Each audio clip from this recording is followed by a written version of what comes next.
माधुरचंद मित्र आहेत माझे. पुन्हा एकदा मी तुमच्यासाठी ट्रॅव्हलिंग व्लॉग घेऊन आलेली आहे, जो की चालू होतोय सकाळी 5:30 वाजता. आम्ही कुठे चाललो हे पुढे थोड्या वेळात कळणारच आहे तुम्हाला. खूप जास्त फेमस जागा होती, पण त्याआधी सांगते, इतकं भारी लोकेशन होतं ना, खूप जास्त मज्जा केली आम्ही. आणि अशी येडेचाळे करायला तर माझे मित्र होतेच. आणि आम्ही आत्ता फायनली पोचलो आहोत सावळ्या घाटामध्ये.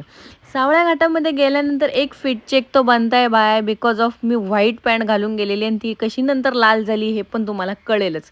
इतकं ट्रेकिंग केलं, म्हणजे अर्ध्या तासाची ट्रेकिंग होती, पण काय भारी मज्जा आली. आणि जर तुम्हाला ह्याचा फुल व्लॉग बघायचा असेल तर नक्की यूट्यूबवर जा आणि याचा फुल व्लॉग बघा. इथे ट्रेकिंगला गेल्यानंतर मला कळालं की ट्रेकिंगला जाताना शूज घालून जाणं हे किती इम्पॉर्टंट असतं. कारण आमचा ऋतिक क्रॉक्स घालून गेला होता आणि तो इतके वेळ घसरला ना की बस रे बस. आणि पुढे जाऊन जो काही आम्ही नजारा बघितला, बाप रे बाप. आणि त्यानंतर ही बकचोदी करायला तर माझे फ्रेंड्स होतेच होते, बघू शकता तुम्ही.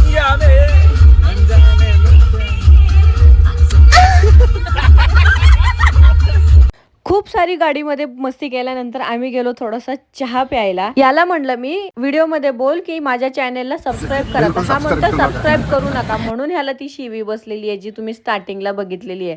आणि सिरियसली सांगते गाईज, हा नजारा बघण्यासाठी तुम्ही सर्वांनी एकदा तरी सावळ्या घाटामध्ये भेट द्या किंवा ट्रेक करा. खूप भारी ट्रेक आहे. आणि आपला व्लॉग आवडला असेल तर लाईक करा, शेअर करा, कॉमेंट करा आणि आपल्या चॅनेलला फॉलो करा. बाय.